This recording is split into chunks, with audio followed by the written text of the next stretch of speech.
Howdy folks, Jake from Walkie Farm here. She's warm, it's not hot but it's warm. I got my booty covers on, learnt my lesson last time. And I don't know if you can see, I'm sort of bending a bit weird there, but I got my fly net on. The flies are not horrible today, but they're bad. And, pardon me, these cows have been in this paddock for this cell for almost 2 days.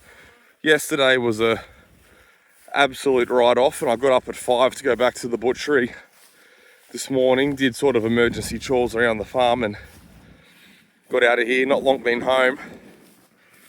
We had a freak shower, about 5 a.m, just when I woke up this morning. We had a super heavy deluge of water come down for about 5 minutes and nothing since. And right on cue, this has been very predictably constant for the last 12 months. Right on cue, it's been blowing a gale. I grew up 30 minutes south of here, wanted to fly a kite my whole childhood, could never get one in the sky. And since we've lived up here, non-stop wind. And what I was going to do was cut a new paddock and move them and then do a video, but the volume of grass in here, I thought the video might be a bit more interesting if we have a look at the pasture first. I was very interested to come up and check room and fill. The cattle don't have shade here at the moment. They'll have shade in a couple days, but it's not that hot. It's like mid to high 20s with a lovely cool breeze. Shade will be nice, but these are an adapted animal, slick-hided animal. Look at them shine at the moment. So the volume in this paddock is still substantial. A lot of pretty average grass, but there's some, better stuff scattered in. But what I wanted to do was come and have a look at room and fill. Mickey. Almost want to give her a poke to see if she's got bloat. She's just fat. I don't want her to stand up. I love walking amongst my cows. I could have just leant out and touched her. I love walking amongst my cows and they're sitting down chewing cud, and then they don't stand up when I'm right close to them. Now all these calves, they'll all stand up. Their calves are just a little bit more sprightly and timid. Haven't learnt you yet. But I think that's a mark of a truly nicely handled, calm herd. Look at the shine on that red heifer. You are glowing. Well, so far we've only looked at everyone's right side. They've stripped this. This had a lot of mass in it. And look at that. This manure at its oldest would be 2 days old. Look at that. Just obliterated with dung beetles coming through. Normally when it's chewed up that aggressively, it means dung beetles and then birds. So I'll come up to this fence line because this is a little riparian area. I fenced the rest off, but I made the judgment call to keep that line a bit straighter rather than coming up on a hard angle, just so I can tie a little bit more tension on that fence. Because the more bends you have in a sort of poor boy fence like that, the harder it is to pull tension. But that's the biomass volume that we're talking, and that's what they've done. And as requested, they've gone in and given my tussocks a haircut, which if you're a frequent watcher, which a few of you are now, thanks for watching, you'll know that nothing makes me happier than my cows, look at all the flies, than my cows turning those low palatable plants into beef. Hey buddy, no wonder I've always got flies on me because I'm always digging around in poo. Oh, you should feel its force. Yeah, I've never done that before. If you get the opportunity to pick up a dung beetle, let it dig through your finger. It is incredible. The force it was pushing down at.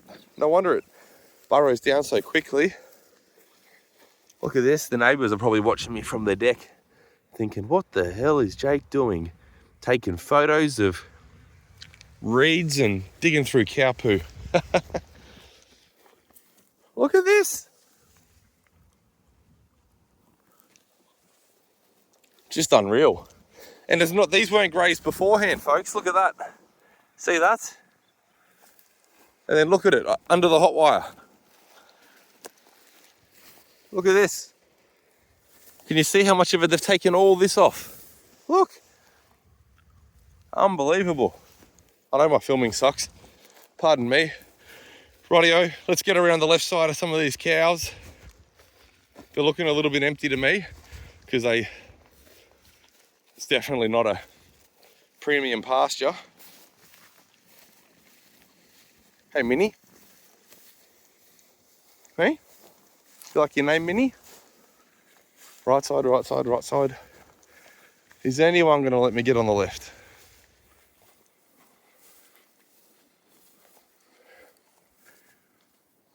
Nandi looks pretty good. She's a real hippie and goonie. And she's always got that death triangle on the right side. She's got a big gut that hangs low. Nandi, why don't you spin around? She's always a big hippie. Yeah, look at that, Rumen. You're full. Nandi looks good. That heifer, tight. This little calf, the calves look a bit empty to me. They're probably working a little bit harder. These ones that are still on milk, that one's a yearling, obviously. The ones that are still on milk look great.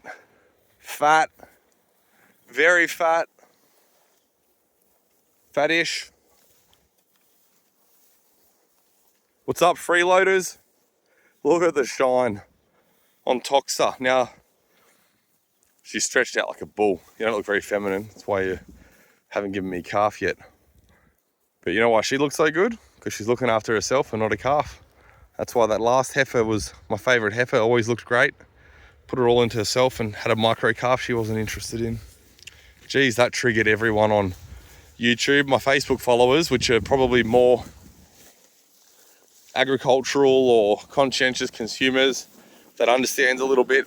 Everyone's very supportive about culling that cow, that heifer.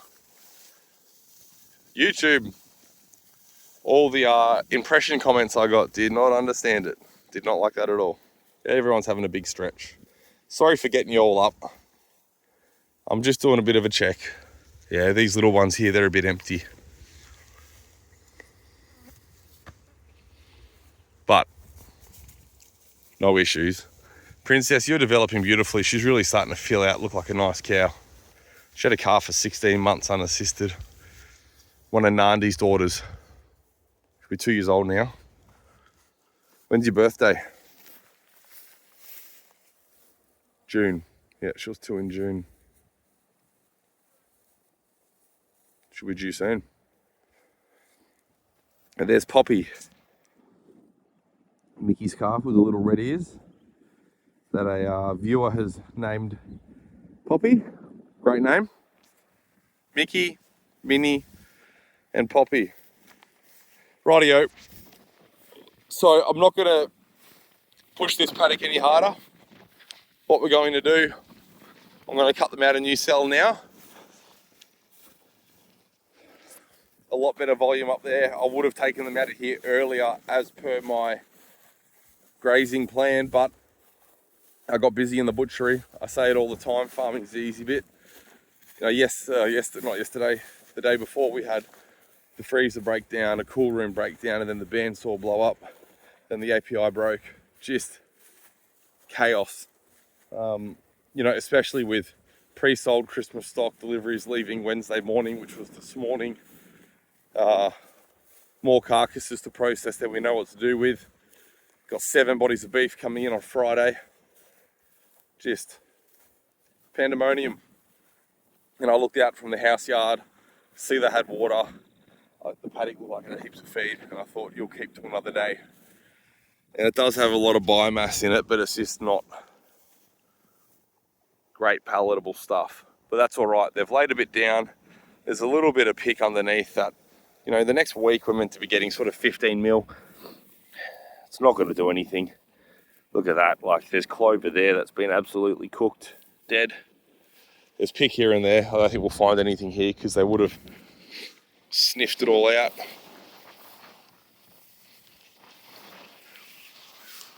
Really not very much over here. I'm having trouble seeing through my fly net. Look, cooked. Anyway, that's away. All right, we'll let them come to take the tops. We've basically got a full lap of the farm left in front of us, and then we've either got to get rid of them, or I did notice on my way home this morning that my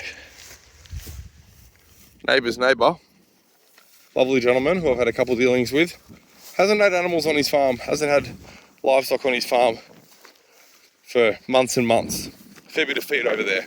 So I'm going to go knock on his door and see if he wants to do a summer lease for me, because that'd save me trucking these guys off. I've got the grass for them elsewhere, but and it'd probably work out cheaper for me to send them to where that grass is, because trucking them away is only going to cost me $1,000, and back I guess it's probably 1,500, like probably 1,500 all up. I know if it takes me $1,000 to get them away, it's going to take 2 to get back, but I'll round it up. It's probably 1,500 all in. To lease over summer, it cost me more, but I'd rather keep them close. I've got farm tours, I got some pregnant cows, and it's my favourite part of the day, moving my cows. So if I can jig something up with the neighbours and push them through a gate, that'll be better. I'm going to pack this up, set it up across here. Might do it a bit skinnier than what that one is. Back to a day's worth. Might make it 2/3 of what that is. And then we'll let them in and we'll go from there. Thanks for watching, folks.